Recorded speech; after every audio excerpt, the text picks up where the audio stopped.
The Outsider é uma série baseada no romance mais recente do Stephen King, ou um dos mais recentes, e que a HBO lançou no comecinho desse ano e que pegou a gente logo de cara. A gente viu o primeiro episódio e já ficou assim, uou, a gente precisa ver o que vem depois disso. A gente vai tratar aqui desse drama investigativo que junta o melhor de uma série policial, de investigação, de crime, com elementos sobrenaturais de horror e terror. A sinopse já dá o tom de como que a série consegue misturar esses dois estilos, porque é a história de um menino que é assassinado e a investigação dele começa a ficar meio obscura quando as pessoas envolvidas na investigação começam a encontrar coisas sobrenaturais. Esse vai ser um vídeo com spoilers, então se você ainda não assistiu a série, vai lá, assiste, vale muito a pena. E aí você volta para conversar aqui com a gente sobre esse assunto. Então, se você ainda não é inscrito, se inscreva para você lembrar de voltar aqui. Estamos esperando você pra gente conversar.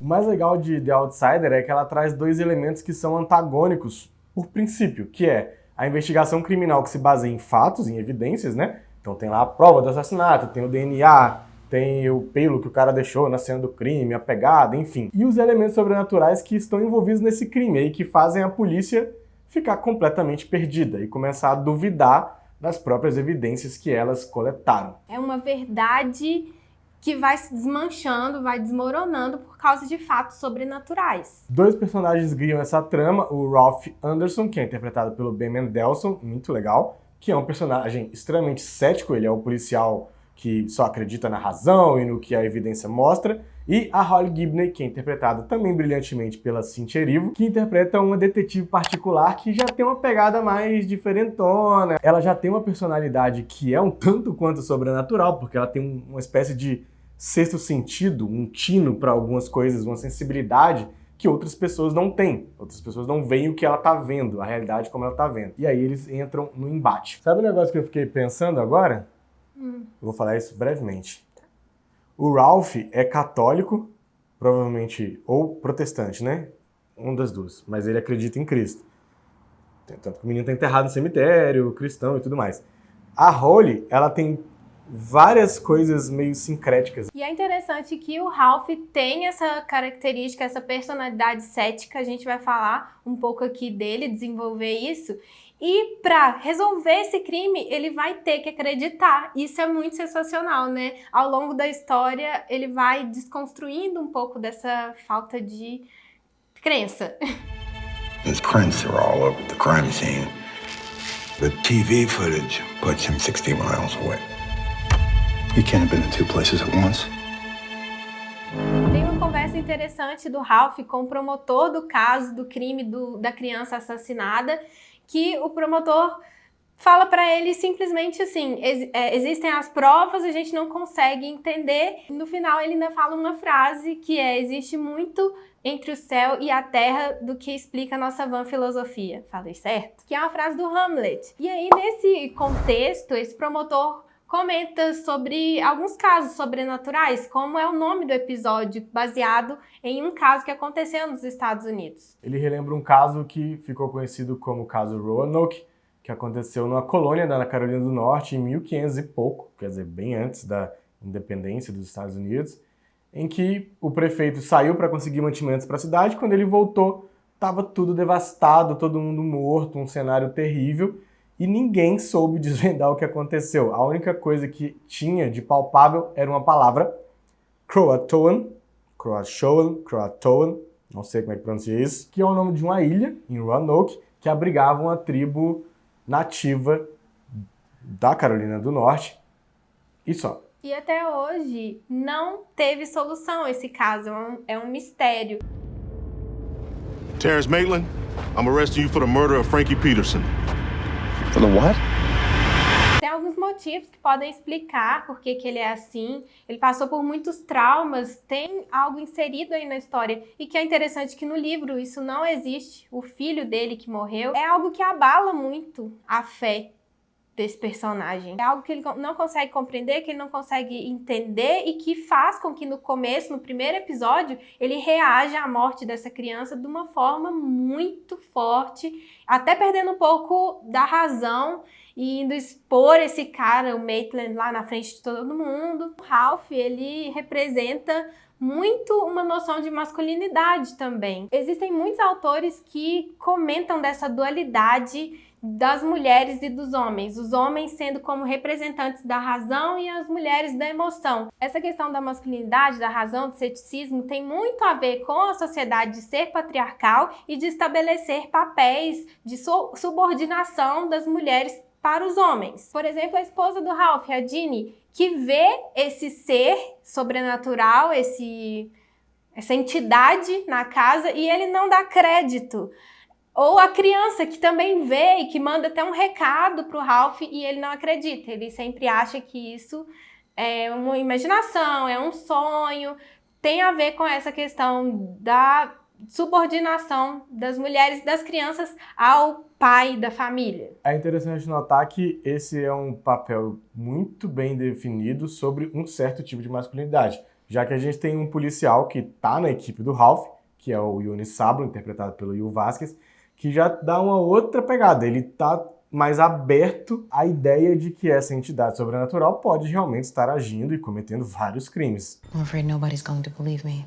Em outros momentos também o Ralph demonstra essa questão, porque ele não quer procurar ajuda, ele tá afastado do trabalho, ele não quer procurar ajuda psicológica e continua ali firme no objetivo de descobrir o que aconteceu.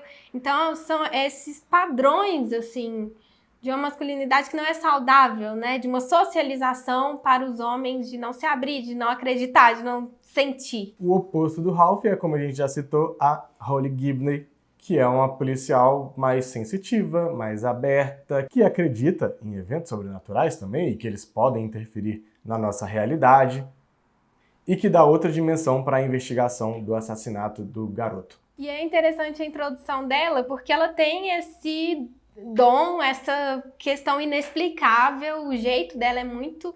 Não tem explicação por que ela é desse jeito. E o caso também não tem explicação, então acaba que as duas coisas se unem muito bem. Tem um momento chave e que é bem estranho, ruim de assistir, quando ela vai reunir todo mundo que tá ligado na investigação para contar a teoria dela de que existe um ser inexplicável, uma entidade que tá fazendo isso, que tá fazendo uma cópia, é um doppelganger do Terry Maitland.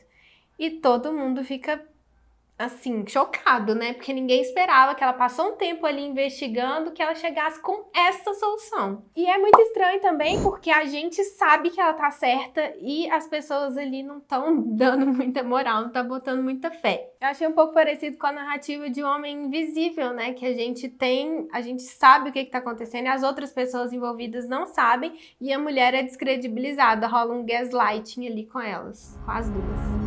When the facts are filled with coincidences, don't dismiss those coincidences. I have no tolerance for the unexplainable. Well then, sir, you'll have no tolerance for me. A Holly chama essa entidade de El Cuco, que é um mito, uma lenda hispânica e lusófona. Espanha, Portugal, alguns países que falam essas línguas, Brasil, né? Obviamente, Brasil. Porque é cuca. Que nada mais é do que um bicho-papão. Principalmente muito ávido por devorar criancinhas, porque a carne delas é mais fofinha.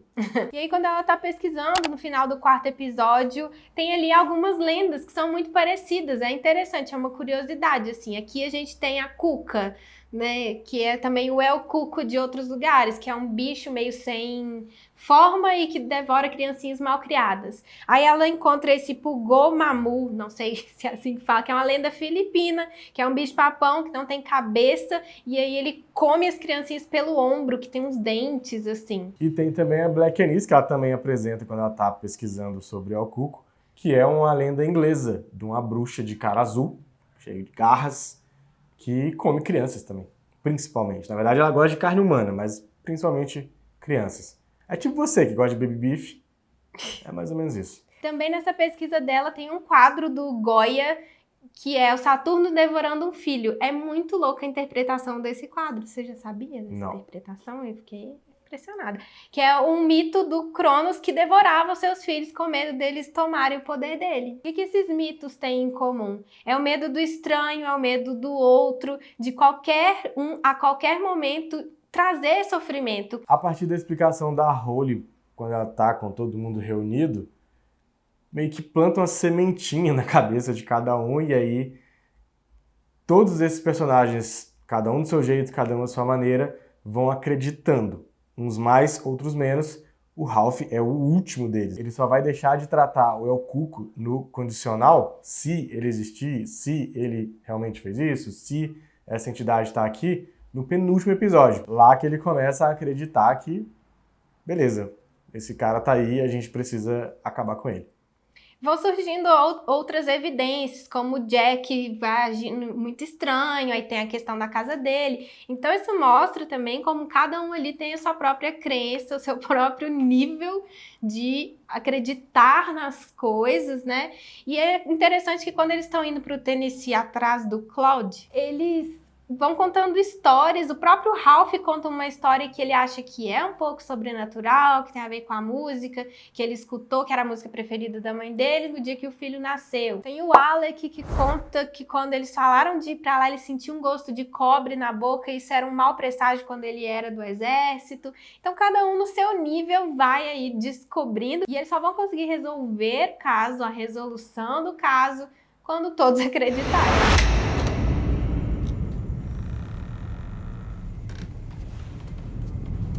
Jessa.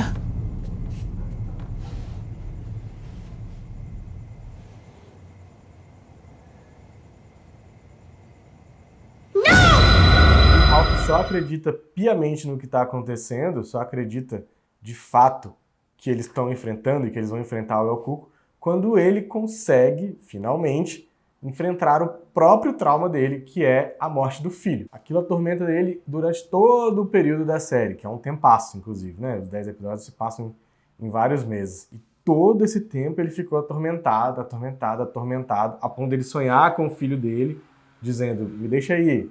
Porque ele continuava com essa conexão que para ele não fazia sentido, né? Por que Deus tirou essa criança? Por que Deus matou meu filho? Não Deus, né? Mas por que ele morreu e eu tô aqui ainda e tal, essas questões. Né? Não faz sentido o filho ir antes dos pais, né? Exatamente. E aí, quando ele finalmente encara isso de frente, aí ele consegue abrir a cabeça para enfrentar esse mal maior, que é o El Cuco, que tem uma materialização física, mas que é um conceito, mais do que tudo, né? E uma pergunta que fica é, quem que era esse tal Outsider? O Outsider é essa entidade que está entre eles, ou o Outsider é, na verdade, a Holly, que tem uma percepção muito diferente desses caras, dessas pessoas que estavam envolvidas na investigação? O que você acha? Para mim, nesse caso, são os doppelgangers dessas pessoas, que a gente nem explorou muito, mas que dá muito pano pra manga para falar também, já que era um duplo, né, que cometia os crimes. Então, as digitais eram as mesmas, a pessoa era a mesma, o trejeito era o mesmo, tanto que, inclusive, o pôster da série é um reflexo, né? É uma mata, e aí tá refletido de forma invertida o personagem, que é o Ralph, no caso do pôster. Isso é muito legal, dá pra fazer uma análise só baseada nesse pôster. Tem uma coisa engraçada, que tem uma cena pós-créditos, né, no final da temporada, e a gente não tinha assistido até hoje. E aí tem a Holly, meio atormentada ainda pelo crime, e um arranhado, né, no braço dela. Que é como transmite o El Cuco pelas pessoas. An outsider knows an outsider. Então é isso, se você curtiu essa análise, compartilhe esse vídeo com quem você acha que vai gostar. É uma série muito legal, ela é bem amedrontadora no começo, depois ela ganha contornos mais de investigação mesmo, né? Então dá pra até separar ela nesses dois momentos, momento mais de terror, momento mais de drama policial. É bem bacana, faz a gente questionar algumas coisas também, refletir um pouquinho sobre nossas crenças, sobre a vida, sobre o universo, religião, enfim. É isso, compartilhe o vídeo. Dá o seu like aqui também, porque é muito importante. Espero que vocês tenham gostado do vídeo. E até o próximo. Até. Tchau. Cuidado com o El Cuco.